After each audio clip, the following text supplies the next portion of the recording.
Pemirsa, kita kembali dalam dialog Jurnal Siang tentang mengenai batas kemampuan anak. Tadi Mbak Vera sempat mention tentang anak 6-12 tahun gitu. Les-les apa saja sih sebenarnya yang baik untuk anak di umur 6-12 tahun tadi kalau tadi usia sebelum sekolah alias prasekolah, ya taman kanak-kanak, usia preschool adalah usia bermain, maka di usia 6-12 memang usia belajar, usia sekolah namanya. Nah, saat usia sekolah, memang anak dituntut untuk menguasai penguasaan akademis dasar dan pengembangannya. Nah, pengembangannya ini nggak melulu di drill dalam bentuk hitung-hitungan yang itu terus gitu ya. Itu nggak perlu. Jadi sebetulnya kalau anaknya nggak punya gangguan loh ya. Kalau tadi dia punya gangguan, standar ya. Kalau dia punya gangguan, punya keterlambatan, punya hambatan dalam belajar itu boleh les pelajaran tadi. Tapi kalau enggak, lebih baik kembangkan misalnya. Tadi kegiatan bermain menjadi kegiatan sports. Jadi udah lebih produktif, menghasilkan prestasi atau achievement. Jadi di usia 6-12 tahun, usia belajar alias usia sekolah, anak memang orientasinya nanti adalah pencapaian alias berprestasi. Nggak mesti di sekolah, juga di luar sekolah. Jadi kalau tadi main-main kayak olahraganya nanti sekarang udah lebih serius dalam bentuk sports. Kalau tadi main-main musik, sekarang udah lebih serius, bisa perform gitu misalnya. Kalau anaknya suka nih ya Mbak ya, misalnya dia suka seneng renang, seneng drum, seneng balet, boleh nih kita lesin semuanya? Di usia 6-12 tahun lah periode pencapaiannya. Nah, semuanya itu tadi nyoba-nyobanya, tadi sebelum usia sekolah nggak masalah.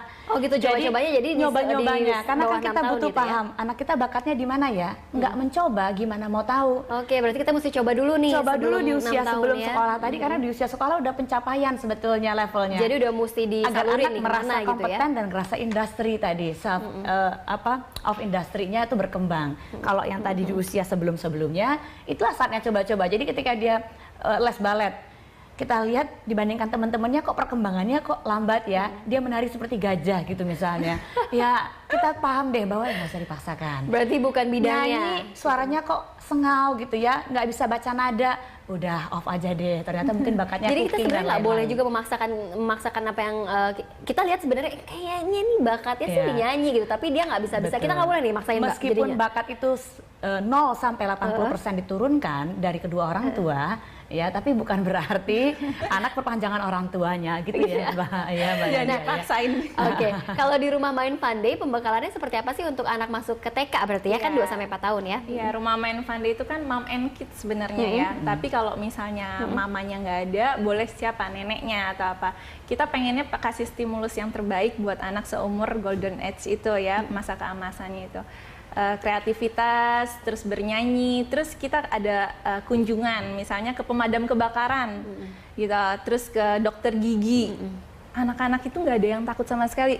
Saya udah ngira, aduh bakal sibuk nih kita nih anak-anak umur masih ternyata enggak, mereka seneng karena bersama-sama, caranya menyenangkan kayak gitu sih. Jadi pembekalannya seperti itu mungkin ya, diajarin ke tempat-tempat tadi pemadam kebakaran, lebih nyata sih, biar informasinya itu dia lebih biasanya dilihat kan meniru ya. Kalau anak-anak umur yang masih belum 6 tahun ke atas tuh di bawah 6 tahun tuh meniru dia. Kalau buat menurut Mbak Nadia sebaiknya diajarkan baca dan menulis ini calistung tadi ya.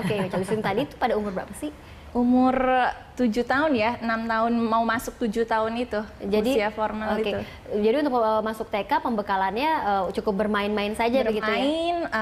Bermain terus tapi fokus kita juga bermain sambil belajar, belajar sambil bermain gitu. Jadi mengenali konsepnya nggak apa-apa kok. Jadi kenal huruf angkanya tadi sebelum 6-7 tahun nggak apa-apa. Jadi mengenal kayak cuman ini apa gitu maksudnya. Ayo sebutkan A, komunikasi kan. Jadi komunikasi, percaya diri, dia pede, sosialisasi bagus. Nanti untuk formalnya dia pasti insya Allah bagus gitu. Kalau aturan konkretnya ada nggak sih Mbak? Misalnya seminggu harus berapa kali mereka bersekolah nih, bukan les ya. Mereka bersekolah tuh ada aturannya nggak sih? Misalnya anak di bawah 6 tahun lebih baik seminggu 3 kali atau seminggu 4 kali atau seminggu sekali. Jadi usia di bawah usia sekolah kan tadi masih main-main. Jadi kegiatannya unstructured, tidak terstruktur, bebas. Makanya nanti ada pendekatan macam-macam kayak Montessori lah istilahnya ya. Jadi pendekatan bebas maksudnya. Nanti di usia sekolah, nah anak butuh kegiatan lebih terstruktur. Karena kalau enggak, anak-anak yang kecerdasannya baik atau punya bakat-bakat di bidang tertentu, mereka kebingungan loh, mesti kemana, malah bikin kerusuhan gitu loh ya. Kalau anak-anak tidak diarahkan, dalam bentuk kegiatan-kegiatan yang terstruktur, mengembangkan kemampuannya menjadi lebih dalam, dieksplorasi, diperdalam, dikembangkan skillsnya, diedukasi betul-betul. Ya, gimana dia mau maju jadi manusia-manusia yang cerdas, bukan pintar, cerdas di kemudian hari. Ya, nanti kita lanjutkan di segmen selanjutnya ya, Mbak. Baik, Mbak Mel. Pemirsa, Dialog Jurnal Siang akan segera kembali.